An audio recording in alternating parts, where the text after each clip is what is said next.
welcome to the Right Fit podcast. My name is Maz Compton and I'm trying to figure out what influencer marketing is. And here to help me today is Ash London. What? Ash, you are one of my favourite human beings. The feeling is so mutual. And it's just convenient that you kind of work in this like really interesting space of social media, radio, influencers. So I thought, let's get her on. Get her on here. Let's get her on. How much am I getting paid for this? This is a sponsored post. Am I getting You can do it. Cash? Or? If you have any sponsorships that you need to get out, do it here. I really like getting Bounce protein balls. They are my favourite. Hashtag grab life. Are you trying to get an endorsement from Bounce? Oh. It's the only ones I have because I like them. They do vegan protein balls. I love that your only endorsement is balls. Yeah, la balls. Vegan balls in and around. That is, classic Ash London. Classic. Hey, for people who are listening to the Right Fit podcast that don't actually know what you do, I could probably do a really good snapshot, but I'll let you do it. Do you want to just let people know what your day-to-day is? Day-to-day, my bread and butter, so to speak, is I'm a radio host. So I have a show called Ash. I never know whether it's the announcer or host. With like a question mark. Because host sounds to me like you're hosting something, but I don't really host. It's like I just talk about music every night between 8 and 11 p.m. across the Hit Network. I would say radio personality. Radio personality, great, classic Maz, there you go. Just kicking it in the dick. So do that. You can get that on your business cards. Yes, radio personality, kicking it in the dick. That's it. Friend of Maz Compton. It's a music show. It's a music show. Music is your passion. It's my life. It's what I love. We don't do gossip. We don't do movie stars. We don't do anything but just music. Having great chats with musicians and playing music that I love and talking about my passion. I'm the luckiest person in the world. It's so good to hear. I love my job. I love my job. Not many people can say that. It's really evident when I listen to you on and off air how much thanks, doll. You've landed in a really sweet spot. Oh my gosh. Every day, every night I start the show by saying, what a night to be alive. And that's not just some stupid thing I say. I believe it. I get to talk into a microphone for 53 stations, whatever it is, across Australia about the thing I love. I never have to lie. I never have to fake it. I never have to do something that makes my skin crawl. Yeah. It's the best. It's so good. Yeah. I love that and I think that's really nice for people listening to this podcast to hear that when you live out of a place of authenticity and genuinity, if that's a word. Genuine. Oh, what is the word? Being genuineness. Genuine. Sure. Whatever. That word. Yeah. When you're being genuine. Yes. To yourself. You can land in these really sweet spots. And absolutely. I think that goes across radio, across media, but also into this really interesting world of influencers. Yes. Which is kind of a career now. Absolutely. Who would have thought it? Who would have thunk it? I still kind of sit back and I'm like, what the heck? What? I just don't get it. Well, a lot of it I still don't get, and I wonder if the bubble's going to burst soon and the influencers will be over, or will it take over? Do you identify as an influencer? No, I don't think so. Well, I guess in the sense of the meaning of the word influencer, absolutely. I influence people's music choices every night. Every night. And it's never I would never say this is a bad song, this is a good song, but I give people context around music and create a platform for them to really have a better understanding of what they're listening to and then decide for themselves whether they like things or don't like things. So in that sense, definitely an influencer. And I don't think there really are many music influencers in Australia. There's no passionate music people on our radios. It's a dying breed. Exactly. We used to have Channel V and MTV, as you would know.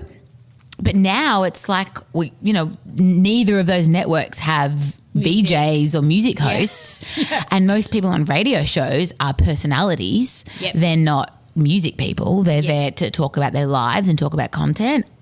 Everything I discuss is through a music filter. So, Molly Meldrum's moved on. Dickie Wilkins is, doing his thing, but probably in a pretty different space to me. Yeah, definitely. And you've got your people on Triple J, but from a commercial aspect, I think I'm in a pretty good spot where I'm not having to kind of fight too many people off. That's nice. Not that I'd physically fight anyone off. I'd be bad at that. You would stick up for me if I would someone tried to pick a fight with me. I would murder them. Oh, wow. Yes, absolutely. Strong words. I accidentally got into a fight with a police officer this week. What do you mean? I was leaving my building in the city and there was a woman being manhandled by two men. What? And they pushed her to the ground and I was getting a taxi. I said to my taxi, wait there. And I stormed over. I was like, what the hell is going on here? Who are you? Do I need to call the police? And he pulls out a badge. He's like, I am the police. I was like, all right.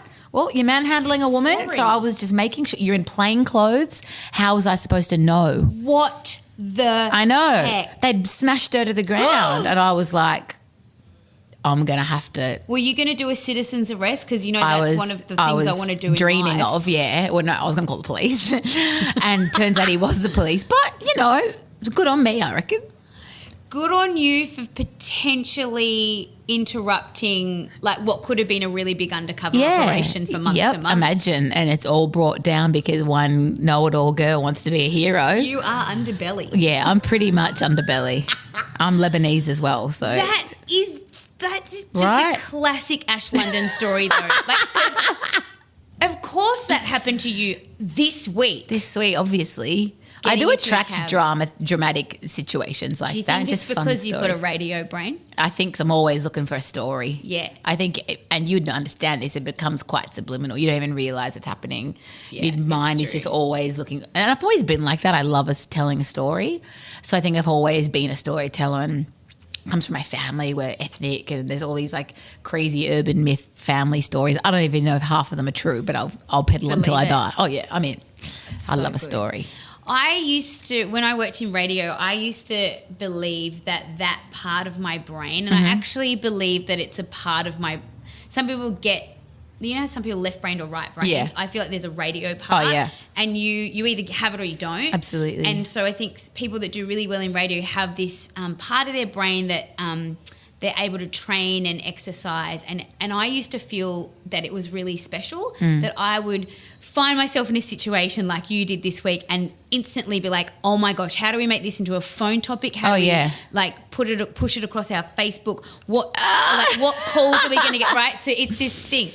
I don't feel special anymore, Ash, because I feel like everyone is trawling the world for content for their social media channels. And this is not because it's their career path that they've worked really hard for.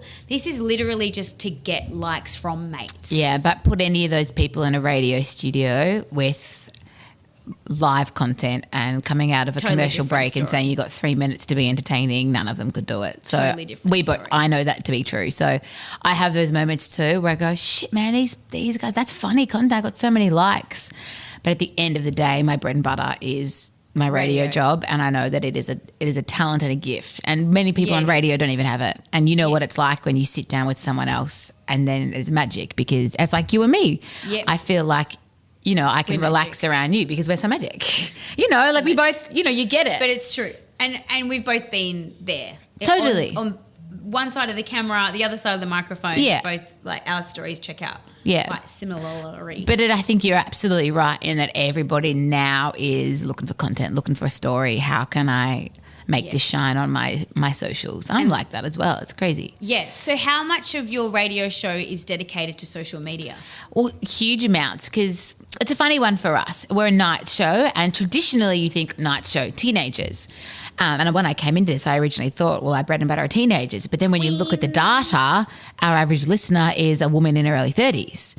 So for us, it's a really fine balance between making a radio show that will appeal to a 16-year-old but also a 30-year-old woman, and then what's our online audience looking like? And the reality is we have a younger online audience and an older skewed on-air audience. I was going to say, are they different or do they correlate? Yeah, they're pretty different. So for us, a rave that I might do on air, a rave is like a couple of minute story that you tell. That's a rave, that's what we call it.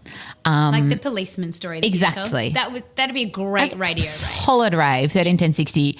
Have you ever accidentally undermined a police operation and then the calls would come in? By the way, don't try and call 13 10 60 listening to the podcast because we're not in that space. No. We can't do that. Maybe one day we'll do live podcasts, but for now this is pre-recorded. You're just probably going to get Jabin or something. Jabin or MC or one of our mates that we love. Yeah. We have to find different ways to tell that story on air for an older or a more general audience, and then online for a younger audience who we can kind of, the language is different and I can be a bit sillier and use different language and have some fun with it. Yeah. So influencer space, there's a marketing element to it where and what the Right Fit platform do really well is they get a whole bunch of talent, a whole bunch of brands and agency, and they're like, let's pair everyone up. You guys want work, you guys need influencers, boom. Like that's what the platform is for. You're in this interesting situation where you're commercial radio, but it's also your name on the show. The show is Ash London Live. So what happens when a salesperson sells in a client to your show that doesn't correlate with your gut? Yeah, that's a great question. I'm really lucky in that when we launched this show, fired. No. Get out of here. I made a point of sitting down with all the sales teams before we started and pitching them my show as if I was pitching it to a potential network and saying, this is what we're about, this is what we're not about, and it was pretty black and white. And you know me, I'm pretty hard on my sleeve. Everyone kind of knows what I'm into and what I'm not into. Yeah. So we haven't really had to have too many awkward conversations where I go, actually, I'm not going to do that. And but you're allowed, you have the veto, totally, right? Absolutely. And at the end of the day, I'm never going to say no straight up to something. I understand that it's a commercial market. We need to make money. My show needs to make money. So I'm never going to give it a no straight away. I'm always going to try and work out something whereby it can still be organic and still work for what we are trying to do with our show, but not, so we have a segment called Ash London Loves, and that's where every night I choose a song that I love. And we have had maybe like 10 offers from brand labels trying to sponsor that. Right. But for me, I go, well, once that happens, then there's no credibility. Yeah. So we'll have a deal. I'm like, I'm still happy to like showcase a song, but we'll have to think of a different way to do that. And if you want to attach your brand to that, well, it has to be in an empowering way that's going to bring people closer to the music they love. And, we have offers from companies that say, we'll fly you to a junket to interview an actor. And I go, I would love business class fares to go, and I would love to do a post fair. But it's not we're a music show. So I have to say no. And I think that's really empowering because I feel proud of that, because it's like, well, no, like you said earlier, I'm all about authenticity. People see straight through the bullshit. So if I claim to want to champion Australian music and do a show that's all about Australian music, and then I'm kicking back in business class sipping champagne to go and chat to the cast of whatever film they're pushing out, people are going to go, what an idiot. You know what I mean? I believe what you say. Yeah. So, yeah. So who manages Ash London Live online, Instagram? Is it you? So, we have a digital content producer. Yeah. We haven't had one for 3 months because we haven't. Our guy was amazing and got a big old promotion to the podcasting division, heading up the podcasting. Stupid podcast. They doubled his pay, and what can I do? He was my cousin, actually. We hired him for to help us, and he was so amazing. Keep it in the family. That he, of course, classic Lebo. That's Lebanese person. You're allowed to say that. Yeah, I can say it. You are one. I am a big old Lebo. Yes. So I hired him to help out. Not so old, actually. Tiny, so young and thin. So he was amazing, and he just completely smashed it. He was just so incredible, brought so much inspiration and innovation to all of our social media and our interviews in ways that we would push out one interview across Snapchat, Instagram, Facebook, Twitter. That's a lot. All in different incarnations. He was amazing. Of course he got snapped up. So we've got a new guy starting next week who's moving down from Adelaide, which I'm really excited about because he's so passionate about making content. So how do you, what conversation do you have with that person about, hey, this is who I am? Yeah. And because you're really the extended arm of you now is Totally. this other completely different human being. Absolutely. Who has to kind of get into your brain and figure out who you are and what works because you're so ingrained in the show. And that's been a really tough thing from day one. The fact, as you said, that my name is on the show means that if I'm away and there's a fill-in, I'm going to be listening to the show and I'm going to be air checking it and I'm going to be making sure that because people don't know who I am yet. It's still quite new. So if someone tunes in, whether they hear a girl or a guy, they're just going to assume that that's Ash London. I don't know. Never considered that for a second, but you're 100% correct. Like Shazza and Dubbo, that's who we call our random listener. Shazza might be tuning. She doesn't know. Mine was Jenny from Gawler. Jenny from Gawler? When I lived in Adelaide. Okay. I love that. Shazza and Jenny would be friends. So it is the same with this online persona, and I have had to really get over the idea of there's this fear. I always have the fear that I'm being a diva. So I've had to. That's ironic because you are. I don't know what the opposite of a diva is, but you're that. Thank you. But like, there's the fear because you never want to be that person that's like, nah, nah, nah. But it's important to me because, you know, there's power in an edit. There's power in the, you know, you can take a piece of content and edit it in a way that changes the context, whatever that is. Yeah. So I think it really is about getting people you trust to work on those things and making sure that everything goes through our filters. So the filters for my show are music, passion, joy, and inclusivity. So we want to bring happiness and joy, music, passion, and we want to make everyone feel included. Yeah. So as long as everything we do on air, online, whatever, off air, whatever it is, goes through those filters. Exactly. And there are pillars and, you know, and of course I check everything before it goes online. I do a lot of the interview edits anyway. Yeah. We're a small team, so sometimes that means that I'm doing the Guy Sebastian interview edits. Yeah, there's not enough jobs now for a radio presenter to just have the skill of you need to be able to edit your videos and edit your interviews and write your scripts and produce when you produce. You know what I mean? We have to do it all. So the joy of a night show is it's a smaller team and I have more oversight. Yeah. And that changes when you get to breakfast and when you get to drive and kind of the bigger shows. You haven't got the headspace, the time or the reach to be able to check everything. And you have to learn to trust people.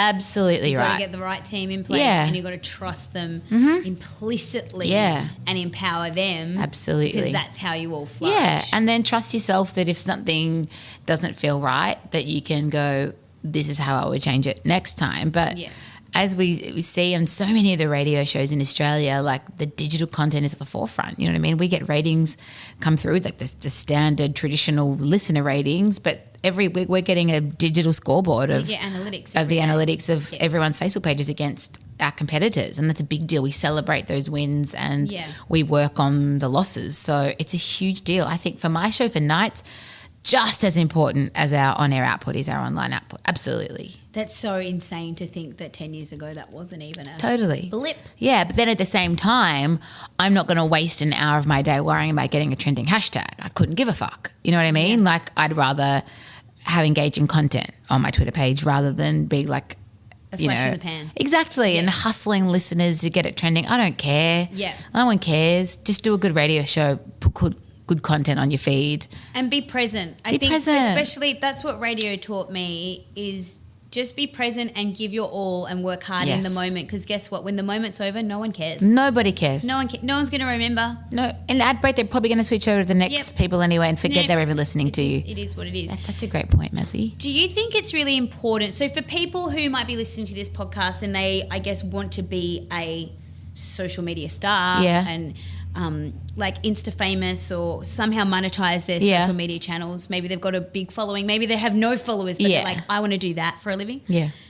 Do you think it's important for them to get their, as you called, and I love the way you refer to them, their pillars down? Which absolutely. Man, you have to stand for something. How do you do that? How do you figure that out? Yeah, well, I think it has to be authentic. Like people see right through you these days. There's so much coming at us that I think we've developed a really good bullshit filter, our audiences have. Yeah. So don't assume that people will just believe you. You need to live it.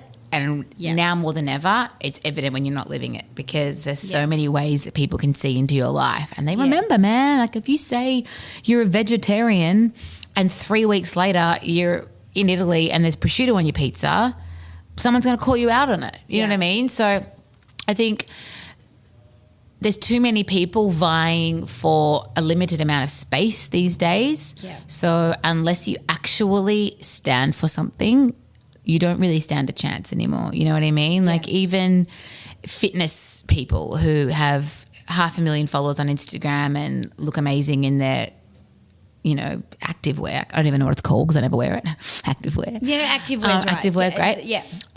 If they get hired for an MC gig and get up and can't do it, like You need, yeah, that's frustrating. you know, like, and I go, I could do it with my eyes closed, but I've got 20,000. So, and it's probably a point of frustration for someone like me who has a traditional media job and a degree and 10 years of experience when I go, that took me 10 years and these people are beating me for gigs that they're not good at.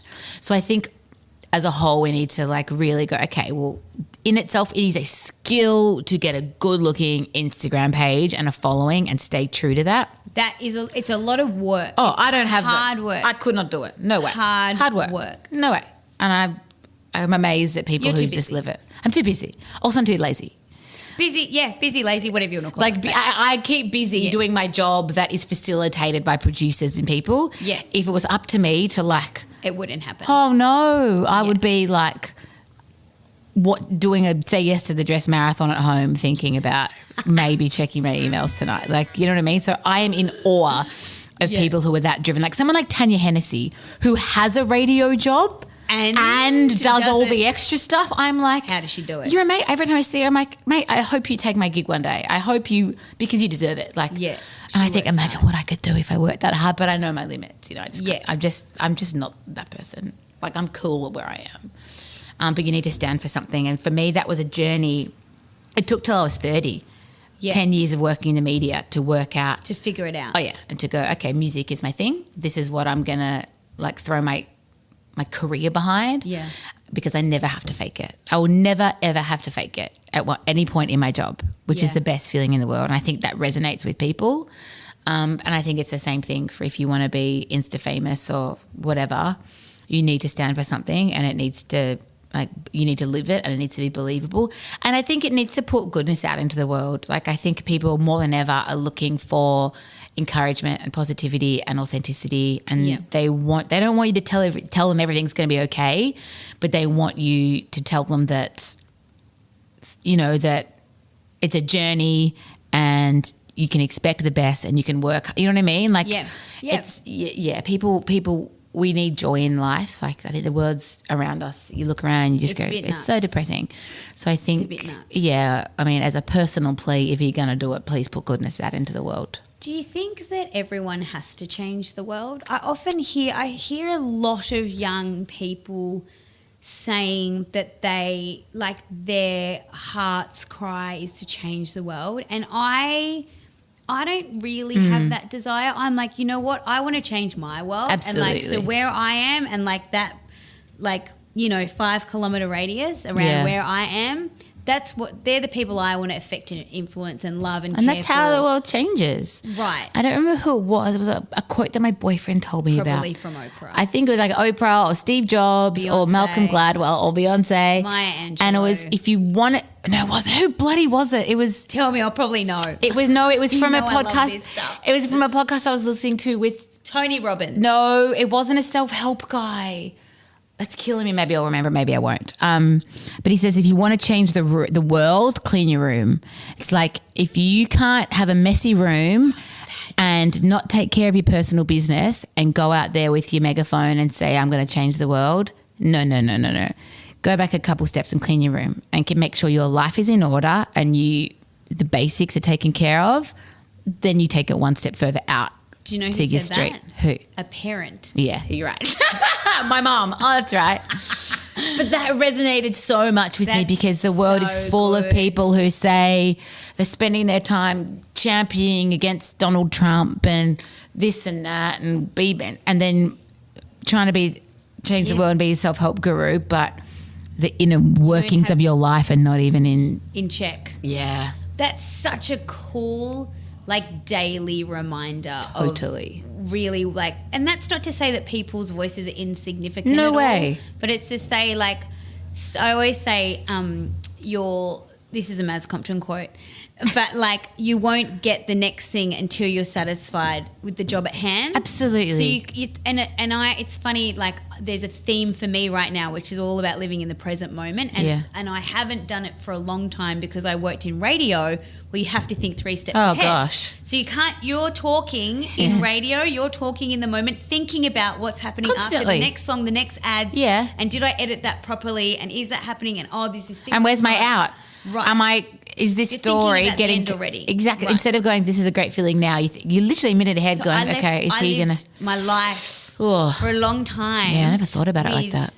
It was only until I recently went to a therapist that was like, Maz, you're in this weird space where you're 1 foot in the past and you're 1 foot in the future, and you have to be here right now with me today. And I'm like, but I've got so much on this afternoon and I really don't have time for this appointment. And she's like, no, you just missed it. Yeah. And she said it again, and then I was like, oh, okay. Right. And I'm learning to live in the moment. And in the moment, not everything feels so crazy. You don't have to yell as much. Nope. And you don't have to be so horrible to people because you're offended because of whatever. Like, you can actually just live in this bubble of calm, and that can follow you around.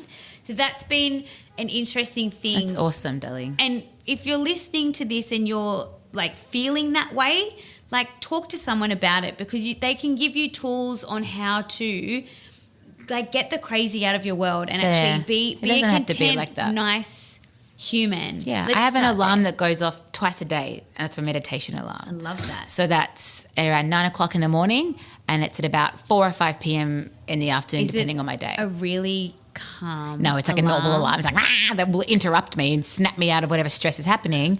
And I have a 10-minute audio meditation. It's just 10 minutes, and it's specifically for the one I do at work. It's a study break.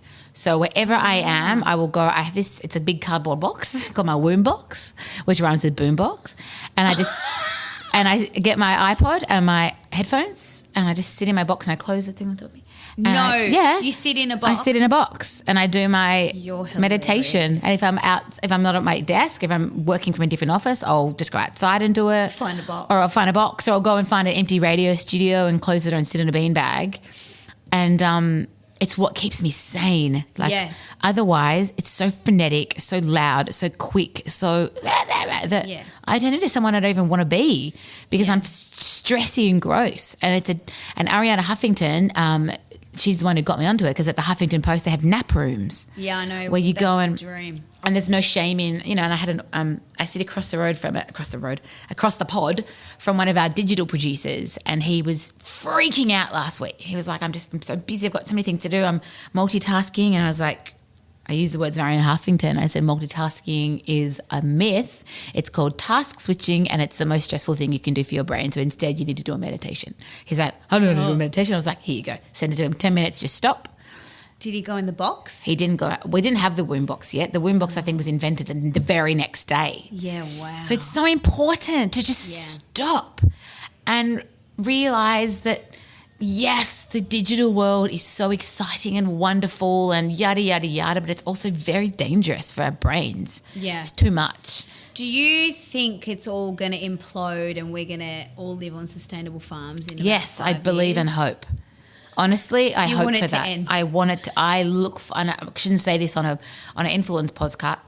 Influence, but oh my gosh, I've got to do a radio show in 2 hours. Go do it. I shouldn't say this on an influencers podcast, but I look forward to the day where we do a full renaissance on this shit, and it just a reset because I do not want to bring kids up in a world like this. Like, I will go to a farm with no Wi-Fi and have some chickens because. But then Then is that a disservice because it's a real part of our world and you can master the skill? Like, it's a new skill set now. I think you can master it, but you don't need to master it before you're 15. Like, I don't see any benefit in that. You know what I mean? I miss human connection.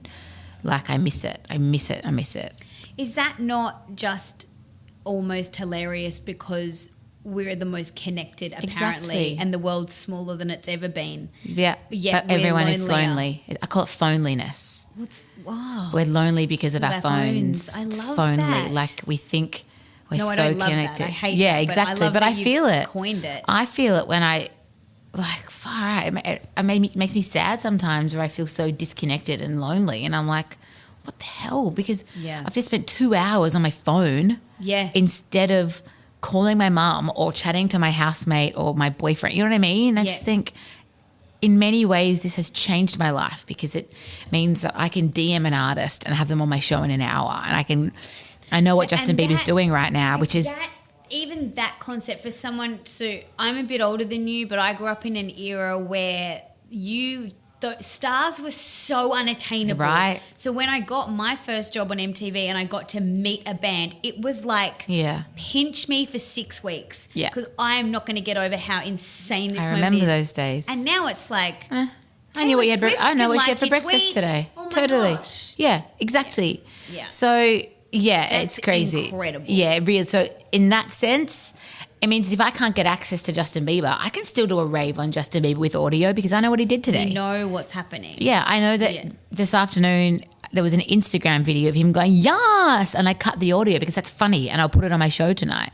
Whereas 5 years ago, nope. I have to wait till someone writes an article about Justin Bieber to know what Justin Bieber's doing. So the connectedness in that sense is next level. Yeah.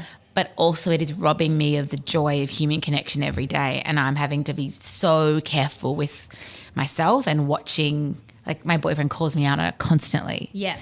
You know, we're on the couch together and he'd be like, oh, what's more interesting than I am? And, you know, and I'm like, oh, it's true. Like it's addicting. It's so wonderful, but it's so dangerous. Do you think you have a social media addiction? Completely. Absolutely. Yeah, like I feel an adrenaline rush when a tweet gets 100 likes because I'm like, nailed it. Wow. Like how sad is that?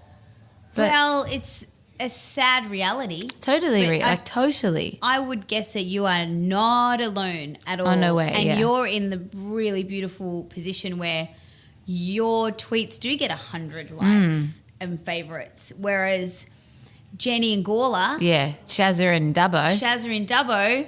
She's getting 3. Yeah. And that's filling up her tank. Yeah. You know, like it's so weird, but it's like this classless society that's super classed. Yeah, And absolutely. so now it's like, so think if you've got 1 million followers, like what that looks like and what a disappointing day looks like and how much access people have to abuse you if they don't like your hairstyle or your nail polish or whatever it is that you're not even trying to push in front of people. No, I just couldn't. I think I'm at like the maximum that I could handle now. Max capacity. Max capac. Do you want people to unfollow you? No, just I want to keep the people I've got, but I'm at a happy, like You're good. Anymore, and I feel like I'd have to I have alerts turned off anyway. Yeah. But anymore, and I would have to give it to somebody else because I don't trust that I have the self-control to not get bogged down in it. Yeah. And I think the day that I retire, whether that's in a year or 20, I would like to think that I would shut social media down. You know, I think... That's so funny. I was just about to ask you, Ash London Not Live, what's her favourite social media platform? I feel like I have to talk to you in 2 different... There's Ash London Live and there's Ash London the Human. Insta stories. You love an Insta Well, story. I love Twitter because that's where I get my news now. But that's work. But no, for my personal, okay. I love the connectedness. I like reading people's thoughts. I love John Mayer, who's hilarious. You know, I love that I love words more than anything, you know, so I love to read and I love to engage, and I think Twitter moments are really an ingenious way for someone with my brain to really quickly know what's happening in the world. Like now, if someone mentions something, I won't go to CNN, I'll go to Twitter, which is crazy. Yeah, that's true. But I love Instagram stories. I just love them. I just, they're fun. Just love watching people be idiots and unfiltered. I like that. But I don't use Facebook personally. Because I broke up with my boyfriend, my ex-boyfriend, and he went on a trip and I didn't want to see his photos, so I quit Facebook 4 years ago, just never got back on. But now I have to use it a bit for work now, and I accidentally sponsored a post this week because it was logged into something else. Accidentally. I don't even know how it happened because apparently our Ash London Live has got a credit card attached to it, and I don't know. All of a sudden, I didn't know how to undo it, and I don't know how to use Facebook. Ugh. That's kind of cute. Yeah, I feel like my mum. I get my mum now. I'm like, I get it. This is what it feels like to be so out of the loop that you don't understand how to use a platform. And then people get frustrated with you because you don't know how to use it. And they're like, were you stupid? Yeah. I'm like, no, I just don't use this. Yeah, I get it. But yeah, so I love Insta stories, but I love Twitter because I love words. Yeah. And I love John Mayer. And it sounds to me like we're all hardwired for connection, but you really feel it. Froth over it. And that Twitter is probably the most connected you would get to someone on a social media platform because it's an insight into their brain. I know pictures are a thing, and pictures, a picture's tells 1,000 words. Yeah. Says 1,000 words, whatever it is. But Twitter says like everything anyone wants you to know. Yeah. Like in a heartbeat. Yeah, and I'm not a model. I'm a radio person. I speak, so I think that it makes sense. I'm a talker. I can't do hot photos. You can do hot No, hair. yeah, I got good hair. You got great hair, girl. Yeah, but and can I say on this, it's always when I have no makeup on and look like crap, that's when the likes come in. It's so annoying. What do you mean? I think that's awesome. Yeah, you just don't have to try. Not because it's just I'm saying just say I meet an artist and I don't wear makeup that day because I can't be bothered. That photo is the one that will get 2,000 likes on Twitter, but then I have full hair and makeup for someone else. No one cares. No one cares. I'm like, how's this fair? But it's humbling, which I think is always good. I think that's always You got to keep it real. Do you think that there needs to be a social media module in high schools? I think there needs to be a mental health social media module in high school. So how social media affects your mental health. I think not how to get heaps of followers. Not how to use it safely. Yeah. Oh, yes, how to use it safely, but not just how to but I'm talking about it needs to be from a mental health perspective because I think we're setting kids up to fail with this. The metrics are wrong of how to judge your life. Or how to, I think also because when you're younger and impressionable, you're not emotionally intelligent. So you don't know what to do with all these feelings. So you might be, like in your early teenage years and you're looking at somebody on Instagram and you're feeling bad about yourself. Oh my gosh. That's not okay. I would not have handled it I'm very self-confident now and I'm my biggest fan. But I'm 31, at 16, I was super insecure. Yeah. On the surface, I was like Miss Independent, but inside. I bet you were. Oh, yeah. We would have been friends at high school. We would have been queens of the schoolyard. Yeah, we would have been mates at high school for but sure. if I had, all I had was the girls 2 years above me to judge myself against. Right. I didn't have the whole world on anyone Instagram. and anyone you could choose to follow. Yeah, who you so accidentally found who Instagram suggested you follow. Exactly. Because Instagram can read your brain. My brain. So we have this discussion with my partner and I often worry about when I have kids and how I will navigate that with them. I would want to just shut them off from it all, but then you don't want to have the weird kid who, is the hippie that doesn't know anything. And do you know what I think? This might give you some hope because I've thought about this too. I think if you've got a handle on it, be the best example. Yeah, you're absolutely right. Because the only normality a child knows is what happens at home. Yeah. So unfortunately, if kids are growing up in really abusive homes, that's normal for them. And then they think that that's how everyone is and will be. Likewise, if you are growing up in a home where your parents have a really stable, open, transparent, honest relationship with each other, then you think that is normal. So then you meet the kid that's grown up in the other house and it's like our lives do not correlate. Yeah, but then I worry that I'm not going to be able to kick this social media addiction and my kid is going to grow up seeing mum attached to her phone and I can use work as an excuse and say, well, this is my job, this pays for the house. But I will know very well that it's because I'm just addicted to the bloody thing. But you're very self-aware. Yeah, I think the fact that I can... You can articulate that, so I feel like that won't happen. Yeah, I hope so. I want to raise good kids and put good humans into the world that are going to treat people well and love themselves. I just really... I don't know if it's a 30s thing, but I see the world around me and I'm just like, oh, God, the next generation, we need good people because flip, man, this world scares the crap out of me sometimes. It is scary, but then I try and find a glimmer of hope every day and then you can be the glimmer of hope for people. So that's why I love you and what you do because you've managed to formulate this incredible passion and share it with people and make their day a little bit better or make them believe in something a little bit further or a little bit more. And I think that's a really cool gift and that's what we should be aiming to do is to spread a little bit of love and passion and goodness. Love, light and abundance is what I always say. So if we can all do that, imagine the difference. Totally. Right? Absolutely. If we can all try. Just a little bit, guys. Can I share a great quote that you'll love? Yes, 100%. It's from, I believe originally it was Oprah. Ruby, and then Oprah told it to me. Oprah and Ariana Huffington in their Super Soul Sessions podcast. Oh my God, don't even get me started. I need to get it right before I share it. You have to believe every day that the entire world is rigged in your favour. I love that. Isn't that great?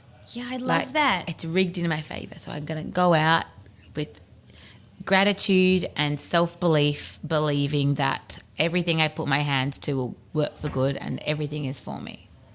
I really Am I right? I repeat it to myself 100 times a day. that. I'm going to steal that one. Yep. That's a really I have another one for you from the same thing. This has turned into like Maz Compton's Super Soul Session. Yeah, it was always going to happen when you get you and me together. I know, it's really fun. And I think this one is helpful for this topic, and it is all about exhaustion and how we work ourselves too hard. And she says it was about her nap rooms, how she allows her staff to rest at work. And she says, I am paying you for your judgment, not your stamina. Isn't that good?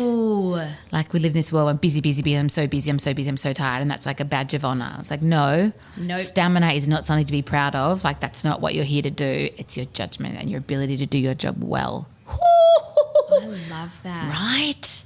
And like what a privilege. Yeah. To know that it's actually about you as a person and your good judgment. Yes. Not how much output. Absolutely.